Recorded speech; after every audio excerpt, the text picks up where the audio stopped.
Hello students, today I will discuss about another very important chemistry lab experiment, determination of viscosity of a given lubricating oil by Redwood viscometer. What is the main aim? Yes, determine the viscosity of given lubricating oil by Redwood viscometer.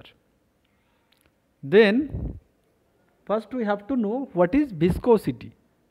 What is viscosity? Viscosity is one of the most important properties of a lubricating oil.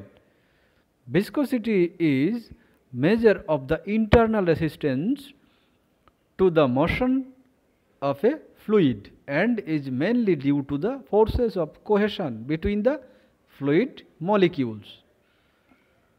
The formation of a fluid film of a lubricant between the moving friction surface and the generation of the frictional heat under the particular condition of load, bearing, speed and lubricant supply is mainly depends upon the viscosity of the lubricant and some extent of the oiliness.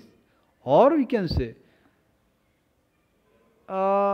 this question is often best answered by example. Imagine a styrofoam cup with a hole in the bottom. If I then pour honey into the cup, I will find that the cup drains very slowly. That is because honey's viscosity is large compared to other liquid viscosities. If I fill the same cup with water, for example, the cup will drain much more quickly. অর্থাৎ যদি আমরা কোনো একটি কাপের মধ্যে হানি বা মধু যদি ঢালতে থাকি তাহলে সেটা খুব স্লোলি সেটা ভর্তি হবে কাপটা, কিন্তু যদি আমরা নর্মাল ওয়াটার ওই কাপের মধ্যে ভরতে থাকি সেটা কিন্তু খুব কুইকলি ভর্তি করা যাবে। তো এখানে যে প্রপার্টি যে ধর্মের জন্যে এখানেই একটা স্লো ফিল আপ হচ্ছে আর একটা কুইকলি ফিল আপ হচ্ছে সেটাই হচ্ছে ভিসকোসিটি।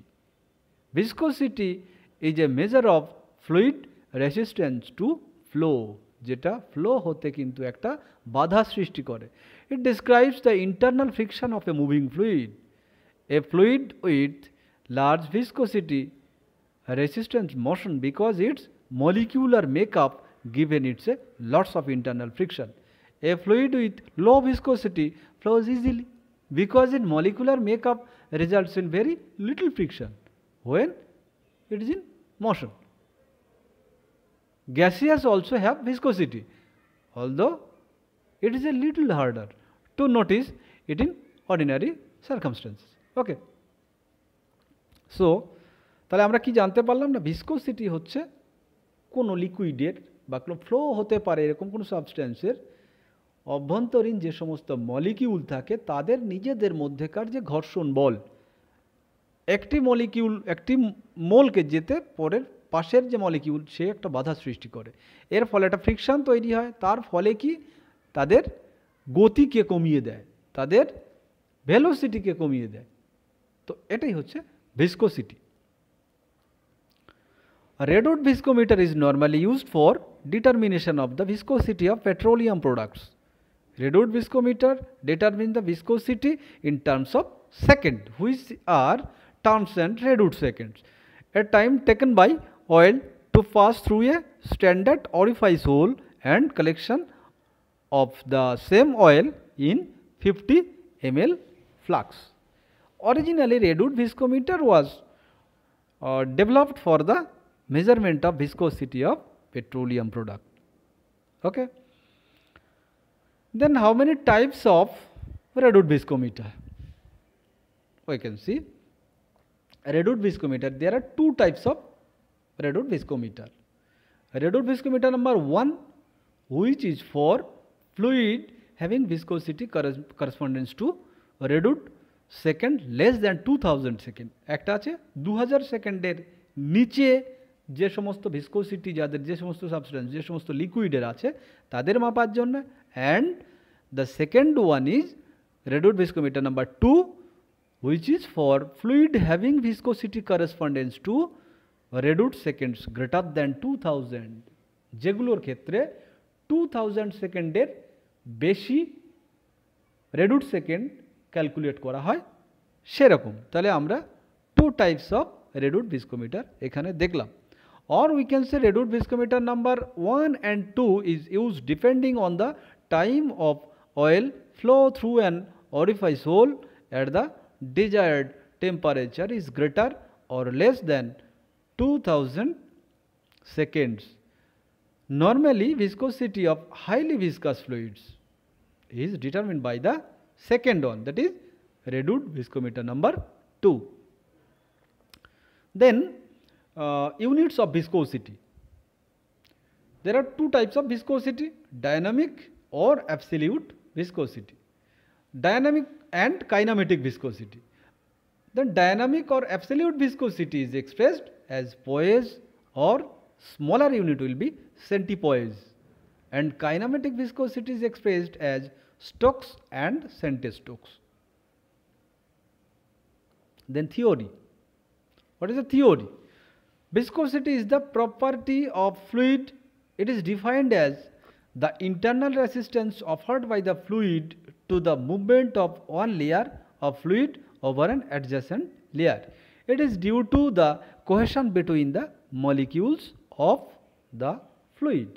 অর্থাৎ viscosity যে প্রপার্টি, যে ধর্ম, viscosity একটা ধর্ম, যার জন্য যেটা কি না internal resistant offered by the fluid of the movement on one layer of fluid over an adjacent layer. একটা লেয়ার সামনের দিকে এগোতে বা ফ্লো হতে তার পাশের লেয়ারটা তার উপরে বাধা, ফ্রিকশনের মাধ্যমে তাকে বাধা সৃষ্টি করছে, যে ধর্মের জন্য এটা হয় সেটাই ভিসকোসিটি। একইভাবে আমরা বলতে পারি যে সেগুলোকে যদি আলাদা করে মলিকিউলসগুলোকে আমরা ধরি, তাহলে একটি মলিকিউলসকে সামনের দিকে ফ্লো হতে তার পাশের মলিকিউলস বাধা সৃষ্টি করে, cohesion between the molecules of the fluid, সেটাই হচ্ছে viscosity. Reduced viscometer determines the viscosity in terms of seconds, that is reduced seconds, a time taken by oil to pass through a standard orifice hole and collection of the same oil or same lubricating oil in 50 ml flux. Then which materials and apparatus required for this experiment? We can see reduced viscometer, for we have to require a very good quality reduced viscometer, and we will take thermometer, centigrade thermometer. It will need 2 pieces, and stopwatch, not 50 ml, stopwatch 1 piece, standard narrow necked glass, which is for store the sample oil, and last we have to take given sample oil.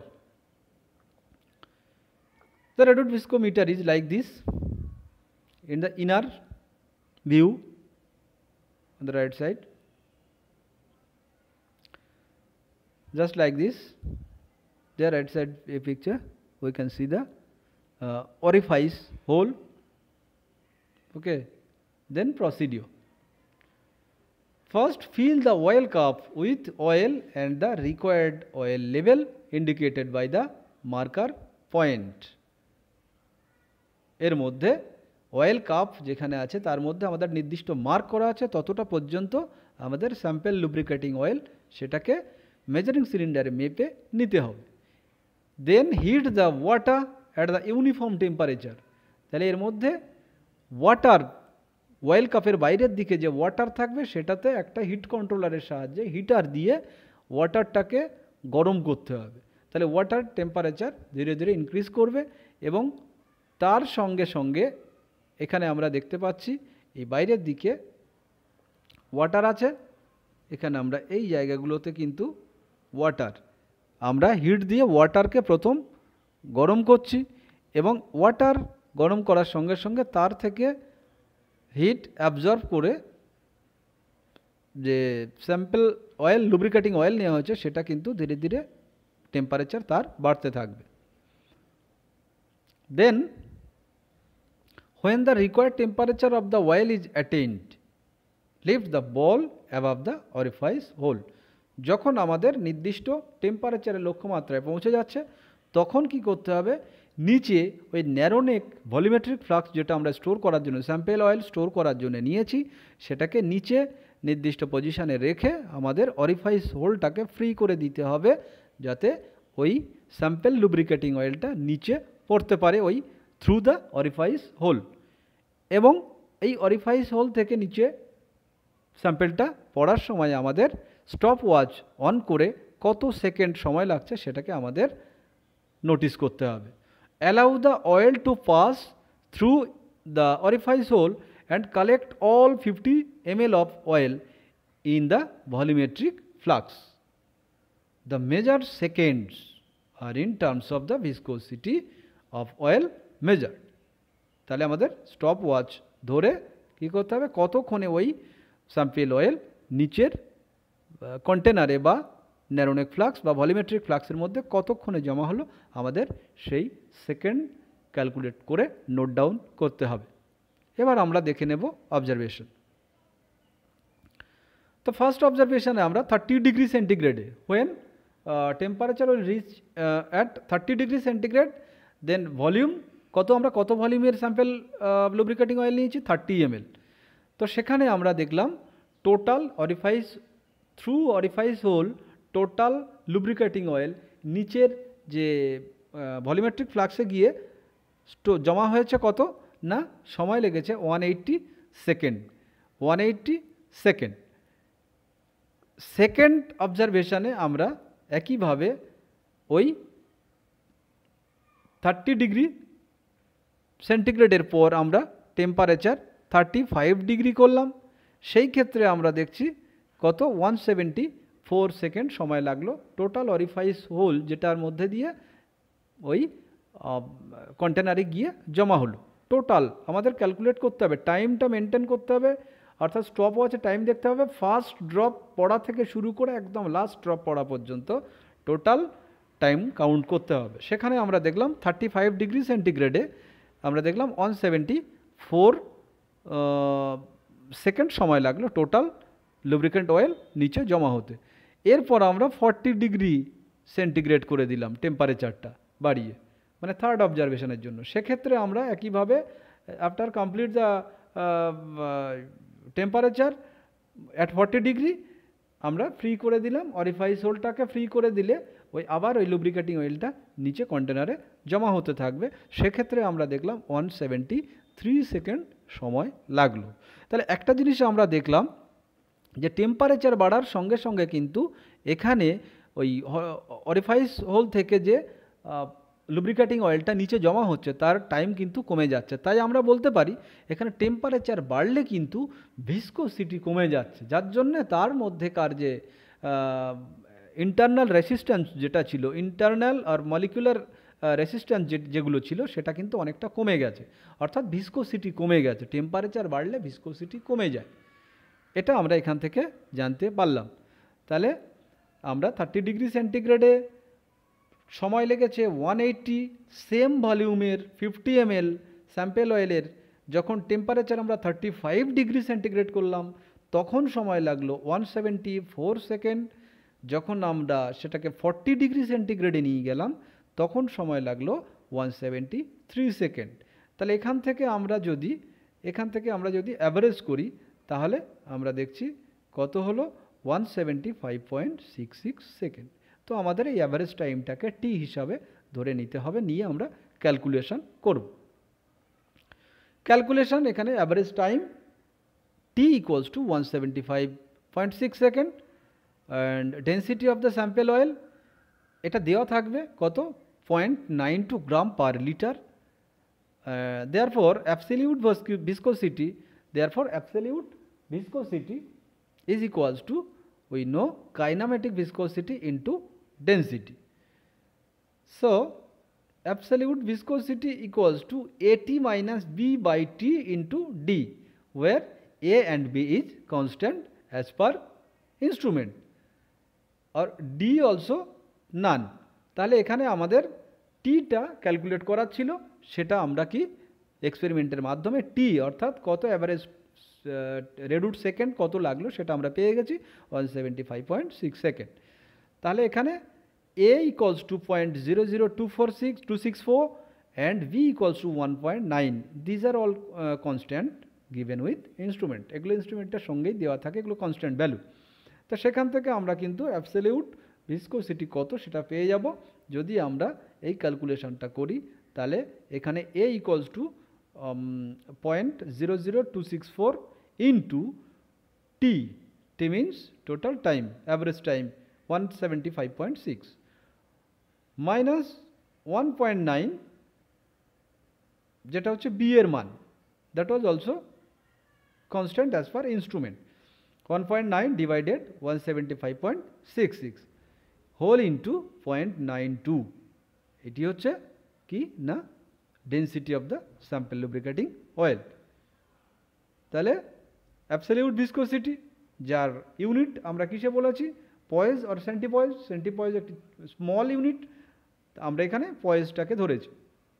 তাহলে যদি আমরা এখান থেকে absolute viscosity বের করতে পারি তাহলে কিন্তু আমরা